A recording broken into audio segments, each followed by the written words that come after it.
বিকেল ৩টার পর থেকে শহীদ মার্চ শুরু হওয়ার কথা। বিস্তারিত জানবো তার কাছ থেকে। মিন্টু, আপনার তৈরি রিপোর্ট আমরা দেখছিলাম ৫ আগস্টের প্রেক্ষাপট নিয়ে। আজ ৫ সেপ্টেম্বর, ছাত্র জনতার অভ্যুত্থানের পরে এখনকার যে সময়, সে সময়কে স্মরণ করে বা আগের সময়কে স্মরণ করে যে এখন শহীদ মার্চ কিছুক্ষণের মধ্যে শুরু হবে, সে বিষয়ে বিস্তারিত জানাবেন।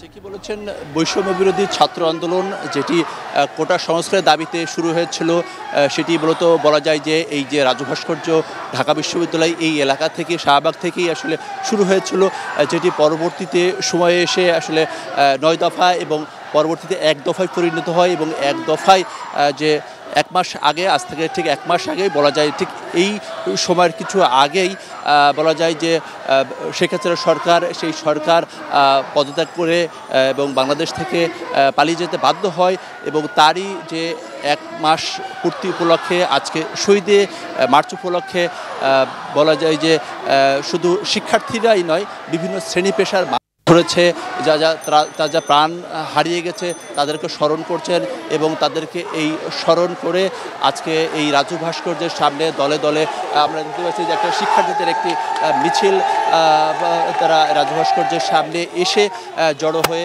একত্রতা ঘোষণা করে আজকে যে শহীদদেরকে স্মরণ করা, অর্থাৎ যাদের রক্তের বিনিময়ে দ্বিতীয়বারের মতো যে স্বাধীনতার কথা বলা হচ্ছে, যে একটি শোষণমূলক, শোষণহীন, বৈষম্যহীন যে একটি বাংলাদেশ, সেই বাংলাদেশে সবার যেখানে কথা বলার অধিকার থাকবে, সবার যে মত প্রকাশের অধিকার থাকবে, সবাই যেন তার ন্যায্যতা পাবে, সেই দাবিতে শিক্ষার্থীরা যে আন্দোলন শুরু করেছিল, রক্ত দিয়েছে, তারই যে যৌক্তিক একটি পরিণতি, সেই পরিণতি হয়েছিল আজ থেকে ঠিক ১ মাস আগে। সেই দিনটিকে স্মরণ করতেই আজকে বলা যায় বিভিন্ন শ্রেণী পেশার মানুষ তারা ঢাকা বিশ্ববিদ্যালয়ের রাজু ভাস্কর্যের সামনে জড়ো হচ্ছে এবং এখান থেকেই খণ্ড মিছিল যুক্ত হচ্ছে। এখান থেকেই একটি বড় মিছিল, সেটি রাজু ভাস্কর্যের সামনে থেকে শুরু হয়ে সেটি যাবে নিউ মার্কেট এবং নিউ মার্কেট থেকে সেটি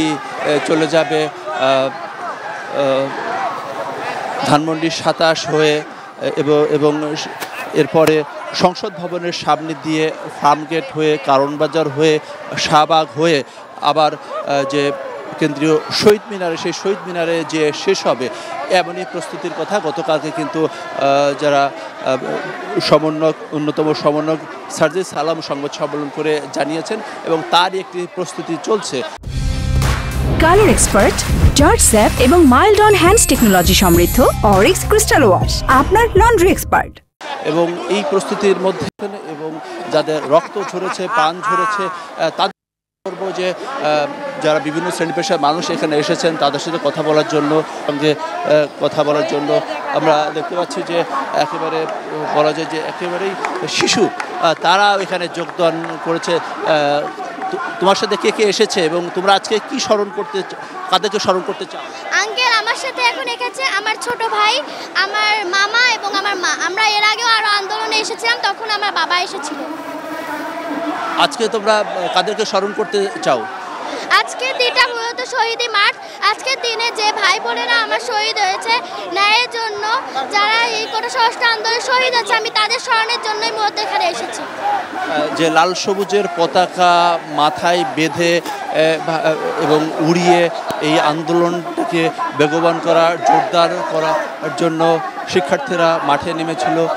বলা যায় যে সেই লাল সবুজের পতাকা রাজু ভাস্কর্যের সামনে উড়িয়ে কিন্তু সেই শহীদদেরকে স্মরণ করা হচ্ছে। আমরা দেখছি যে এখানে শিক্ষার্থী ছাড়াও তাদের অভিভাবক সহ বিভিন্ন শ্রেণী পেশার মানুষ তারা স্মরণ করছেন। এবং যে কথা বলতে চাই, ৩টা বেজে গিয়েছে, ৩টায় এই যে সমাবেশ সেটি শুরু হওয়ার কথা এবং এরপরে এখান থেকে মিছিল নিয়ে তারা যাবেন নিউ মার্কেটের দিকে। নিউ মার্কেট থেকে সায়েন্স ল্যাবরেটরি হয়ে সোবানবাগ আবদুল্লাহ তিনি এসে পৌঁছেছেন এবং দিয়ে আন্দোলনটাকে বেগবান করা হয়েছিল।